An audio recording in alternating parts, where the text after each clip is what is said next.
மாணவ மாணவிகளே வணக்கம். இன்னைக்கு ரெண்டாவது பாடம் அணுவின் குவாண்டம் இயக்கவியல் மாதிரி. இந்த பாடத்தில் 13வது கேள்வியிலிருந்து பார்க்கலாம். 13வது கேள்வி பாருங்க. n+l விதி யாது? ஸோ முக்கியமானது தெரிஞ்சுக்க வேண்டிய கேள்வி. நல்ல கவனம். இந்த விதிப்படி ஆர்பிட்டாலின் n+l மதிப்பு குறைவாக இருப்பின் அந்த ஆர்பிட்டாலுக்கு ஆற்றல் குறைவாக இருக்கும். திரும்பி சொல்லுங்க. அதாவது ஆர்பிட்டாலின் n+l மதிப்பு குறைவாக இருப்பின் அந்த ஆர்பிட்டாலின் ஆற்றலும் குறைவாக இருக்கும். இது ஃபர்ஸ்ட் விதி. சரி, இப்போ உதாரணமாக பாருங்க. இப்போ 3s எடுத்துக்கலாம், 4p எடுத்துக்கலாம். ஓகே, நல்லா கவனிங்க. இப்போ 3s ஆர்பிட்டாலுக்கு n மதிப்பு என்ன? 3. l மதிப்பு என்ன? s. இப்போ s க்கு s துணை கூட்டுக்கு l மதிப்பு என்ன? 0. ஓகே, அப்போ n+l that is 3 + 0 = 3. அதே 4p ஆர்பிட்டாலுக்கு n மதிப்பு 4, l மதிப்பு p துணை கூட்டுக்கு l மதிப்பு 1. அப்போ n+l that is equal to 4 + 1 5. இப்போ எந்த ஆர்பிட்டாலுக்கு n+l மதிப்பு குறைவாக உள்ளது? 3s. ஸோ இதனுடைய ஆற்றலும் குறைவாக இருக்கும். இப்போ ரெண்டாவது பாயிண்ட் கவனிக்கணும். இப்போ இரு ஆர்பிட்டாலில் n+l மதிப்புகள் சமமாக இருப்பின், இப்போ ரெண்டு ஆர்பிட்டாலுக்கு அதனுடைய n+l மதிப்பு சமமாக இருந்தால், நல்லா கவனிக்கணும், n மதிப்பு குறைவாக உள்ள ஆர்பிட்டால் குறைந்த ஆற்றலை பெற்றிருக்கும். இப்போ ரெண்டு ஆர்பிட்டாலுக்கு இந்த ரெண்டு ஆர்பிட்டாலுடைய n+l மதிப்பு சமமாக இருப்பின் n மதிப்பு குறைவாக உள்ள ஆர்பிட்டால் குறைந்த ஆற்றலை பெற்றிருக்கும். உதாரணமாக பாருங்க, நல்லா கவனிக்கணும். 2p 3s. இப்போ 2p ஆர்பிட்டாலுக்கு n மதிப்பு என்ன? 2, l மதிப்பு 1, p துணை கூடுனா. அப்போ n+l = 2 + 1 3. ஸோ இதே 3s சொல்லுங்க. n மதிப்பு 3, l மதிப்பு 0, s துணை கூட்டுக்கு. அப்போ n+l that is equal to 3 + 0 = 3. இப்போ ரெண்டு ஆர்பிட்டாலுக்கும் ஒரே n+l மதிப்பு இருந்தால் n மதிப்பு குறைவாக உள்ள ஆர்பிட்டால் குறைந்த ஆற்றலை பெற்றிருக்கும். அப்போ 3s விட 2p தான் குறைவான ஆற்றலை பெற்றிருக்கும். ஸோ இது ரொம்ப முக்கியம். ஓகே, சரி.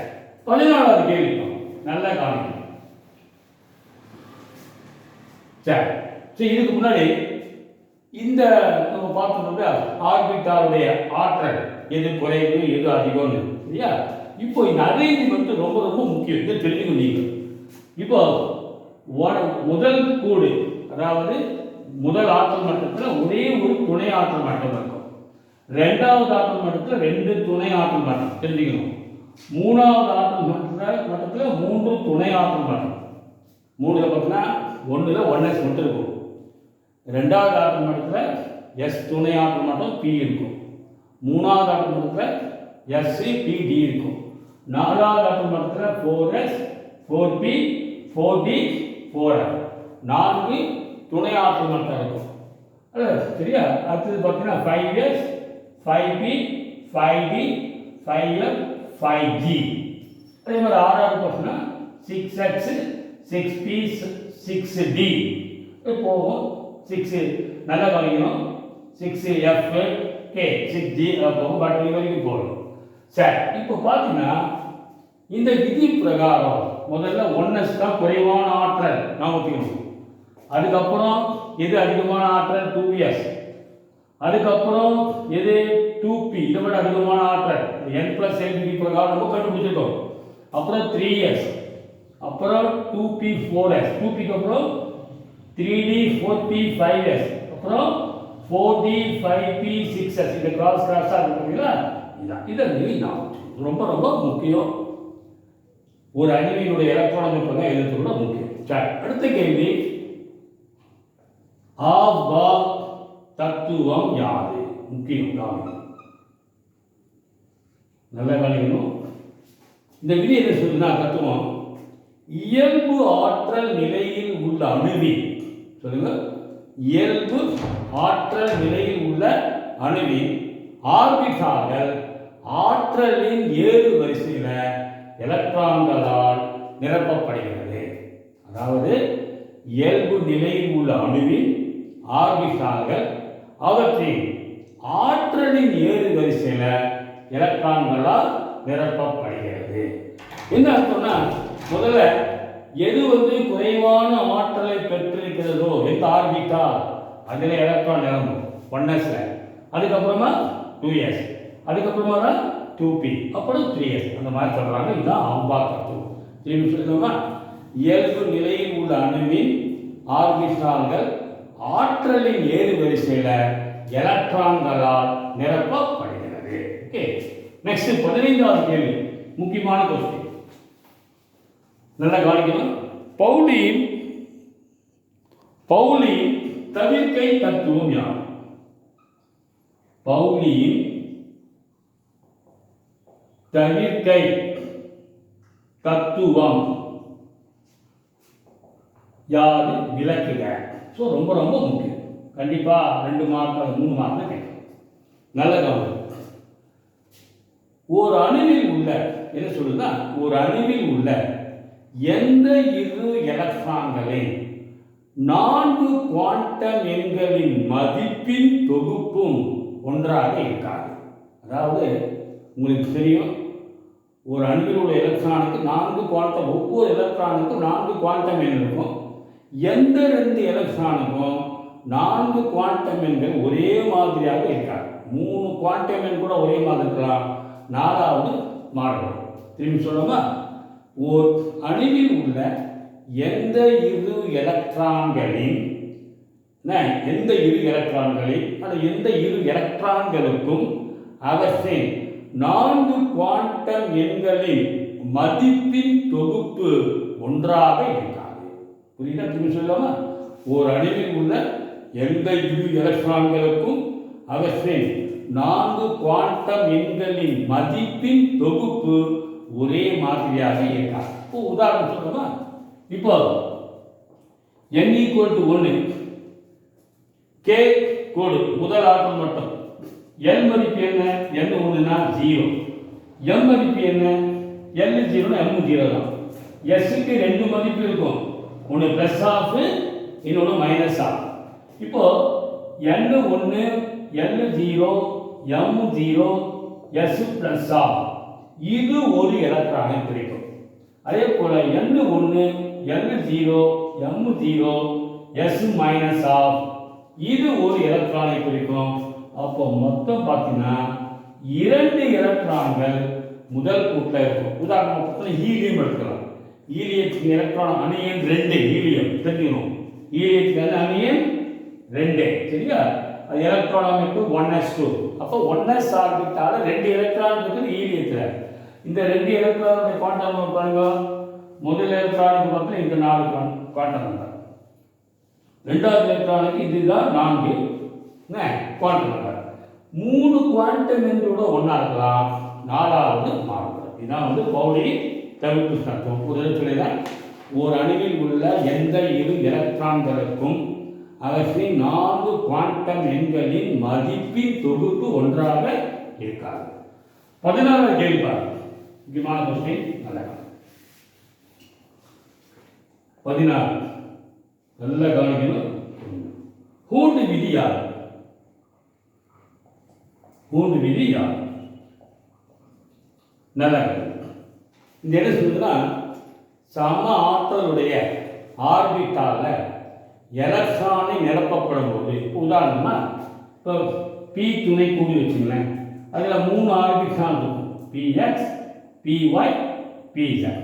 இந்த மாதிரி சம ஆற்றலுடைய ஆர்பிட்டால எலக்ட்ரானை நிரப்பப்படும் போது நிரப்பப்படுவதற்கு வாய்ப்புள்ள அனைத்து சம ஆற்றலுடைய ஆர்பிட்டால ஒற்றை எலக்ட்ரான்களால், அனைத்து சம ஆற்றலுடைய அனைத்து ஆர்பிட்டால்களும் ஒற்றை எலக்ட்ரான்களால் பூர்த்தி செய்யப்பட்ட பின்னரே இரட்டையாக நிகழும்.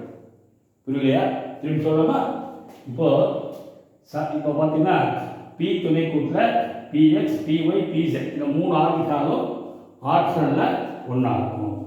சம ஆற்றலுடைய ஆர்பிட்டாலில் இப்போ எலக்ட்ரானை நிரப்பப்படும் போது நல்லா கவனிக்கும், நிரப்பப்படுவதற்கு வாய்ப்புள்ள அனைத்து சம ஆற்றலுடைய ஆர்பிட்டால்களிலும் ஒற்றை எலக்ட்ரான்களால் நிரப்பப்பட்ட பின்னரே இரட்டையாக நிகழும். இப்போ உதாரணமாக ஒரு 3 எலக்ட்ரான் நிரப்பணும்னு வச்சுக்கோங்க. முதல்ல சம ஆற்றலுடைய ஆர்பிட்டால் அனைத்திலும் ஒற்றை எலக்ட்ரான்களால் நிரப்பணும். ஓகே, அப்புறமா தான் இணையாகும். 4வது எலக்ட்ரான் நம்ம இணைக்கணும். சரியா? இரட்டையாக நிகழும். எல்லாத்திலும் ஒற்றையாக நிகழ்த்தப்படுகிற ஒற்றை எலக்ட்ரானால் நிரப்பப்பட்ட பின்னர் தான் இரட்டையாக நிகழும். இப்போ இந்த 3 எலக்ட்ரானை எடுத்த உடனேயே இணையாக்கூடாது, 2 1 போடக்கூடாது. ஸோ இந்த 3 தொகுதி புரியுதா? இப்படின்னு சொல்லிடலாமா? சம ஆற்றலுடைய ஆர்பிட்டாலில் எலக்ட்ரானை நிரப்பப்படும் போது நிரப்பப்படுவதற்கு வாய்ப்புள்ள அனைத்து சம ஆற்றலுடைய ஆர்பிட்டாலையும் சம ஆற்றலுடைய ஆர்பிட்டால்களும் ஒற்றை எலக்ட்ரான்களால் நிரப்பப்பட்ட பின்னரே இரட்டையாக நிகழும். ஓகே, நெக்ஸ்ட் 17 முக்கியமான கொஸ்டின். குரோமியம் அணியின் 24, காப்பர் அணியின் 29 எலக்ட்ரான் அமைப்பை எழுதுக. எலக்ட்ரான் அமைப்பு. இப்போ குரோமியம் பாரு அணியின் 24.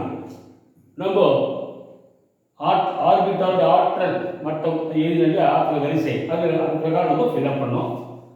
முதல்ல 1s, அப்புறம் 2s சொல்லியிருக்கேன் இல்லையா? திரும்பி எழுதலாமா? 1s 2s 2p 3s 3p 3d வரைக்கும் போகணும். அட்லீஸ்ட் சரியாக இருக்கும். Okay, 5s 5. இப்போ பாருங்க 24 ஃபர்ஸ்ட் இயர் ஃபில்அப் பண்ணது 1s. எஸ்ஸில் அதிகபட்சமாக 2 எலக்ட்ரான் தான் இருக்க முடியும். அதே போல் பியில் 6 எலக்ட்ரான் இருக்கலாம், டியில் 10, எஃப்ல 14. இது 4 பாருங்க. 1s, அப்புறம் 2sல 2, அப்புறம் 2p பியில் 6, அப்புறம் 3sல 2, 3sக்கு அப்புறம் 3pல 6 எலக்ட்ரான் பியில். ஓகே, பிக்கு அப்புறம் 4sல 2 கூட்டி பாருங்க 10 20 ஆச்சு. 4 எலக்ட்ரான் 3dல 4. இது எதிர்பார்க்கப்பட்ட எலக்ட்ரான். குரோமேட்டுக்கு இப்படி தான் இருக்கணும். ஆனால் உண்மையான எலக்ட்ரான் பார்த்தீங்கன்னா 4sலேருந்து 1 குறைந்து 3dக்கு தாழ்வு, 3dக்கு போயிடும். இப்போ 1s2 2s2 2p6 3s2 3p6 4s1 3d5. இதுக்கு என்ன காரணம்னா இது அதிக சீமை தன்மையாக இருக்குது. 2வது அதிக பரிமாற்ற ஆற்றல் அதிகம். நான் அப்புறமா விளக்கிறேன். அதாவது 3d4 இருந்தால் சரி, அதாவது சரிபாதி நிரம்பிய டி ஆர்பிட்டால், அதே போல முழுமையாக நிரம்பிய டி ஆர்பிட்டால் அதிக நிலைப்பு தன்மை உடையது. இப்போ டியில் 10 எலக்ட்ரான் அல்லது டியில் 5 எலக்ட்ரான் இருந்தால் டி ஆர்பிட்டால அதிக நிலைப்பு தன்மை உடையது. இதுதான் அது முடியும். அதே போல காப்பர் அணியின் 29 சொல்லி பார்க்கலாம். அணியின் 29 எலக்ட்ரான் அமைப்பு 1s2 2s2 2p6 3s2 3p6 4s2 3d9 வரும். இது எதிர்பார்க்கப்பட்ட எலக்ட்ரான் அமைப்பு. உண்மையான அமைப்பு எப்படி இருக்கும்? 1s2 2s2 2p6 3s2 3p6 4s1 3d10. Sir, முழுமையாக நிரம்பிய டி ஆர்பிட்டால் அதிக நிலைப்பு தன்மை உடையது. 17 நல்ல காணிக்கணும். ரொம்ப அற்புதமாக சொல்லித்தர 2s 4p 5d 4f. இந்த ஆர்பிட்டாலுக்கு எத்தனை ஆரக்கணுக்கள் மற்றும் கோணக்கணுக்கள்? எத்தனை ஆர்பிட்டாலுக்கு ஆரக்கணுக்கள் கோணக்கணுக்கள் கேட்கலாம். நல்ல கணிக்கணும். ஆரக்கணுக்கள்னா ஒரு ஆர்பிட்டால உட்கருவிலிருந்து எலக்ட்ரானை காணும் வாய்ப்பு பூஜ்ஜியமாக இருக்குது. உட்கருவிலிருந்து எந்த இடத்துல எலக்ட்ரானை காணும் வாய்ப்பு பூஜ்ஜியமாக இருக்குதோ நம்ம அதுதான் நம்ம சொல்கிறோம், கணுன்னு சொல்கிறோம், ஆரக்கணு. இப்போ உதாரணமாக தெரிஞ்சுக்கணும், எஸ் ஆர்பிட்டால் பார்த்தீங்கன்னா கோள வடிவமாக இருக்கும். 2s வச்சுக்கோ, அதுவும் கோள வடிவம். ஆனால் அந்த கோள வடிவத்தில் நடுவில் ஒரு கோள பரப்பில் எலக்ட்ரானை காணும் வாய்ப்பு பூஜ்ஜியம். இந்த இடத்துல எலக்ட்ரானை காணும் வாய்ப்பு பூஜ்ஜியம். இதுதான் கணுன்னு சொல்கிறோம், ஆரக்கணு. 2sல ஒரே ஒரு கணு இருக்கும், சரியா? இப்போ பொதுவாக ஒரு ஆரக்கணுக்கு கண்டுபிடிக்கிற ஃபார்முலா n-n-1. இந்த சூத்திரம் மட்டும் நீங்கள் ஞாபகம், இது மட்டும் போதும். சரி, கோண கணுக்கள்னா நல்லது. எந்த தளத்தில் எந்த பிளேனில் எலக்ட்ரானை காணும் வாய்ப்பு பூஜ்ஜியமாக இருக்கிறதோ, எலக்ட்ரானை காணும் வாய்ப்பு பூஜ்ஜியம், அதுதான் நம்ம சொல்கிறோம் கோண கணுக்கள். சரி, இது என்னன்னா n மட்டும், இது மட்டும் தெரியும். சொல்லுப்பா, 2s சொல்லு. 2s n மதிப்பு என்ன? இப்போ 2s ஆர்பிட்டால் சொல்லுமா, ஆர்பிட்டால் 2s n மதிப்பு n 2, n மதிப்பு sக்கு n மதிப்பு என்ன? 0. அப்போ ஆரக்கணுக்கு என்ன ஃபார்முலா? ஆரக்கணு சொல்லிடலாமா, n-n-1. ஸோ 2 - 0 - 1 1. கோணக்கணு, கோணக்கணு அது வந்து l எவ்வளவு? 0. இந்த மாதிரி சொல்லுங்க. நெக்ஸ்ட் 4p சொல்லுங்க. n மதிப்பு 4, n மதிப்பு 1. ஆரக்கணு 4 - 1 - 1, 4 2 கூட 2. கோணக்கணு l மதிப்பு மட்டும். ஸோ ஒரே ஒரு தளத்தில் எலக்ட்ரானை காணும் வாய்ப்பு பூஜ்ஜியம். 5d n 5, l 2. So 5 - 2 - 1 that's equal to 2. l மதிப்பு 2. அதுதான் கோணக்கணு. 4s பாருங்க, 4 f0 3, f ஆர்பிட்டால் l மதிப்பு 3 இல்லையா, 3. அப்போ 4 - 3 - 1 தட்ஸ் ஈக்குவல் 0. கோணக்கணு l மதிப்பு 3. நெக்ஸ்ட் நல்ல கவனிங்க, 18வது கேள்வி. சரிபாதி நிரப்பப்பட்ட ஆர்பிட்டால் நிலைப்புத்தன்மை பெறுதல்ல p ஆர்பிட்டாலை காட்டிலும் சரிபாதி நிரம்பிய d ஆர்பிட்டால் அதிக நிலைப்புத்தன்மை சொல்றோம். அது என்ன காரணம் பார்க்கலாமா? அதாவது சரிபாதி நிரம்பிய p ஆர்பிட்டாலை விட d ஆர்பிட்டாலுக்கு நிலைப்புத்தன்மை நிலைப்புத்தன்மை அதாவது பரிமாற்ற ஆற்றல், அதை வச்சு நம்ம விளக்கணும். இப்போ உதாரணமா சம ஆற்றலுடைய ஆர்பிட்டால தெரியுமா, சம ஆற்றலுடைய ஆர்பிட்டால 2 அல்லது அதற்கு மேற்பட்ட ஒரே தற்சுழற்சி குவாண்டம் எண்ணுடைய எலக்ட்ரான் இருந்ததுன்னா, திரும்பி சொல்லுங்க, சம ஆற்றலுடைய ஆர்பிட்டால 2 அல்லது அதற்கு மேற்பட்ட ஒரே தற்சுழற்சி குவாண்டம் எண் மதிப்பை பெற்றுள்ள எலக்ட்ரான் இருந்தாக்கா அவைகள் பரிமாற்றம் செய்வதற்கான வாய்ப்பு அதிகம், தன்னை பரிமாற்றிக் கொள்ளும். அப்போது ஆற்றல் வெளிப்படும், அதுக்கு பேர் தான் பரிமாற்ற ஆற்றல். அதிகபட்சமாக பரிமாற்றம் இருந்தால் அதிகமான ஆற்றல் வெளிப்படும், அதிக நிலைப்புத்தன்மை.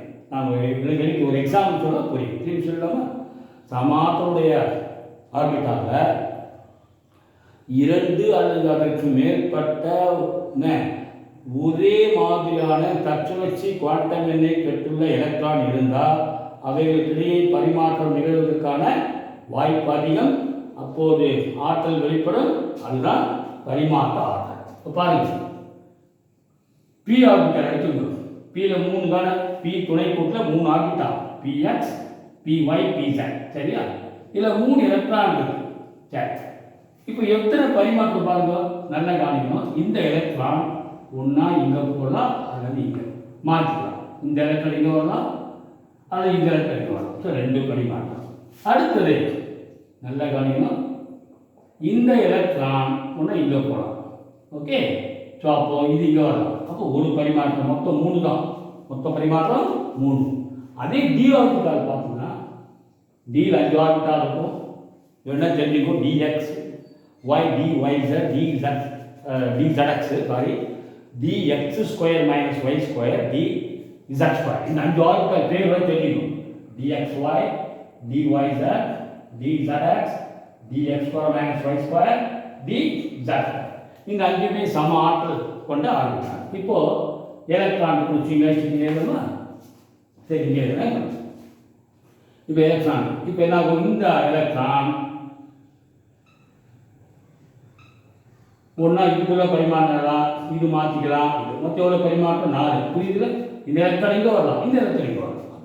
சரி, அடுத்து பாருங்க. அல்லது இந்த எலக்ட்ரான் இங்கே வரலாம், பரிமாறிக்கலாம், அல்லது இது இங்கே பரிமாறலாம், இங்கே. ஸோ இப்போ 3. அடுத்தது நல்ல கவனிங்க, இந்த எலக்ட்ரான் இங்கே பரிமாறிக்கலாம், அல்லது இங்கே பரிமாறலாம். அப்போ 2.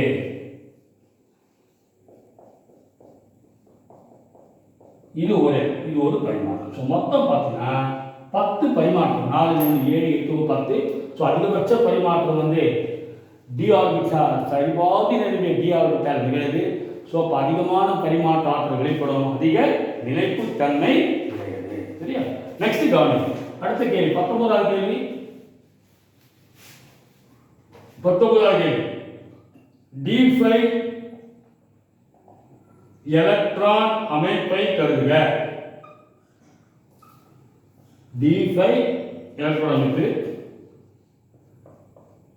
நல்ல கவனிக்கணும். அவனை கூப்பிட்டு முக்கிய கொஸ்டின் இது இதா. அடுத்தது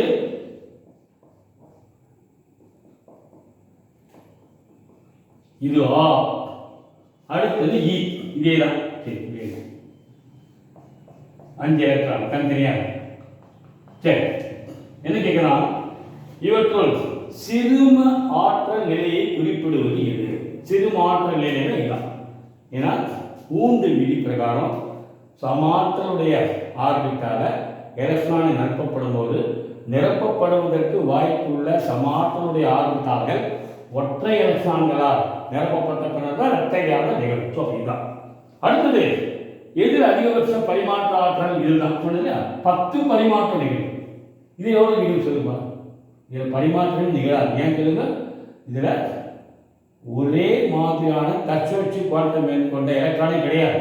இல்லையா? அது ஒன்று தான் இருக்குது. சரி, இங்கே பாருங்க, இதில் பாருங்க. சரியா? இதில் பார்த்தோன்னா ஓகே நல்ல கவனிங்கன்னா சரி, இதில் கூட நிகழலாம். சாரி, இதில் கூட பரிமாற்றம் நிகழலாம். சார் எப்படி நிகழலாம்? ஒன்றா இந்த எலக்ட்ரான் இங்கே வரலாம், இந்த எலக்ட்ரான் இங்கே போகலாம், இந்த எலக்ட்ரான் இங்கே வரலாம், இந்த எலக்ட்ரான் இங்கே போகலாம். பரிமாற்றம் நிகழப்பட்டதா வாய்ப்பு குறைவு. ஓகே, இதில் பாருங்க பரிமாற்றம். இந்த எலக்ட்ரான் இங்கே வரலாம், இதே எலக்ட்ரான் இங்கே வரலாம், அல்லது இந்த எலக்ட்ரான் இங்கே வரலாம். ஸோ மொத்தம் 3 தான் பரிமாற்றம். இதில் 3 கரெக்டாக. இந்த எலக்ட்ரான் இங்கே வரலாம், அல்லது இதில் வரலாம். அதெல்லாம் கூட வேண்டாம், உங்களுக்கு தெரியும். இதில் தான் வந்து அதிகபட்ச பரிமாற்றம் நிகழும். அது மட்டும் போதும். நெக்ஸ்ட் கொஸ்டின் பாருங்க, நல்ல கவனிங்க. 20வது கேள்வி.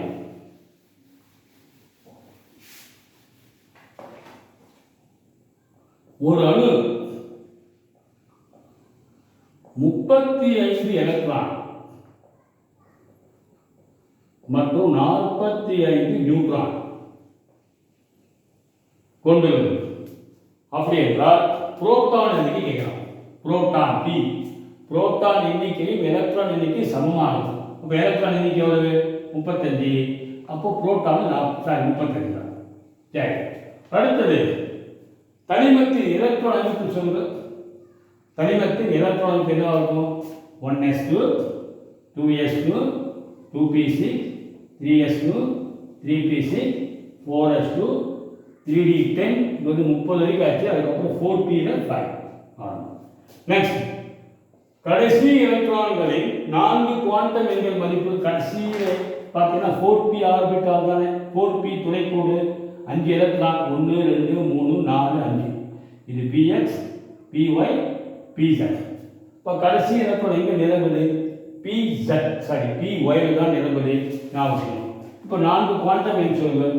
n மதிப்பு 4, எல் மதிப்பு பீனாக்க 1 சரியா. எம் மதிப்பு வந்து -1 0 +1 எது வேணா இருக்கலாம். -1 0 +1 எது வேணா இருக்கலாம். எஸ் வந்து இதுக்கு இதானே இந்த எலக்ட்ரான் தானே கடைசி 1 2 3 4 5 மைனஸ் ஆகும். ஸ்பின் வந்து இது கடிகாரம் நகர திசை எதிராக இருக்கு இல்லையா, மைனஸ் ஆகும். அடுத்த கொஸ்டின் 21 21 Mn2+ எலக்ட்ரான் சொல்லலாம். மேக்னீசியத்துக்கு அணியில் 25 எலக்ட்ரான் பேர் பண்ணலாம். 1s2 2s2 2p6 3s2 3p6 4s2 3d5 வரும். இது 25க்கு அமைப்பு. 2+னா ரெண்டு எலக்ட்ரான் s ல இருந்து போயிடும். 1s2 2s2 2p6 3s2 3p6 3d5 ஆகும். அதே போல குரோமியம் 24 இதே எழுதிக்கோங்க சொல்லுங்க. 1s2 2s2 2p6 3s2 3p6 4s2 3d4 எழுதணும். எதிர்பார்க்கப்பட்டது ஆனால் உண்மையானதுன்னா 4s1 3d5. Cr3+னா 3 எலக்ட்ரான் போயிடும். ஸோ இங்கேருந்து 1 போயிடும், இங்கே 2. So 1s2 2s2 2p6 3s2 3p6 3d3. Okay sir. Next காலம் 22வது கேள்வி. நல்ல கவனிக்கணும் கேள்வி. ஹைட்ரஜன் அணுவின் போர் வட்டப்பாதையின் சுற்றளவு. போர் வட்டப்பாதை சுற்றளவு கேள்வி இது. டி பிராக்லி அலைநீளத்தின் மடங்குகளாக இருக்கும்னு நிரூபிக்கணும். சின்ன கேள்வி. போர் வட்டப்பாதையின் சுற்றளவு டி பிராக்லி அலைநீளத்தின் மடங்குகள் என நிரூபி. உங்களுக்கு தெரியும் போர் கொள்கையின்படி ஒரு குறிப்பிட்ட வட்டப்பாதையில் சுற்றும் எலக்ட்ரானினுடைய கோண உந்தம் எப்படி இருக்கும்? h/2π மடங்குகளாக இருக்கும். நம்ம படிச்சிருக்கோம். அதாவது கோண உந்தமானது h/2π மடங்குகளாக இருக்கும். ஓகே, என்ன படிச்சோம்? போர் கொள்கையில 3வது பாயிண்ட் வரும். அப்போ இந்த 2π கொண்டு போங்க. 2πr = mv கீழே வந்துடும். கரெக்டா? But h/mv lambda. De Broglie கொள்கைக்காக டெரிவேஷன் பண்ணிருக்கோம்ல, டி பிராக்லி சமன்பாட்டு பிரகாரம் லாம்டானா h/mv. So 2πr = n lambda. Next கடைசி கேள்வி. கேள்வி 23வது கேள்வி. ரொம்ப சிம்பிள், 1 மார்க் கூட கேட்கலாம். இப்போ NLM துணை கூடு, துணை ஆற்றல் கூடு கொடுத்துட்டு நல்லா கவனிக்கணும். இப்போ இதெல்லாம் ஃபில்அப் பண்ணணும். அதாவது விடுபட்டதை நிரப்பணும். என்ன பண்ணீங்க? விடுபட்டதை நிரப்ப வேண்டும். சொல்லுப்பா. இப்போ n மதிப்பு என்ன? 4. l மதிப்பு dனா 1 ஆகும். இதுக்கு சொல்லுப்பா. 3 1 கொடுத்துட்டான். l 1னா m க்கு என்னதான் இருக்கலாம்? -1 0 +1. இதுக்கு சொல்லுப்பா. n 5 p னாக்கா l 1 மதிப்பு என்ன? 1னா m க்கு -1 0 +1. அடுத்து n 3. ஓகே, d னாக்கா l 2 இத அவனே கொடுத்துட்டான். கடைசி கேள்வி பார்த்தோம்னா 5400 24வது கேள்வி. 5400 ஆங்ஸ்ட்ராம் பச்சை நிற ஒளியின் அலை நீளத்திற்கு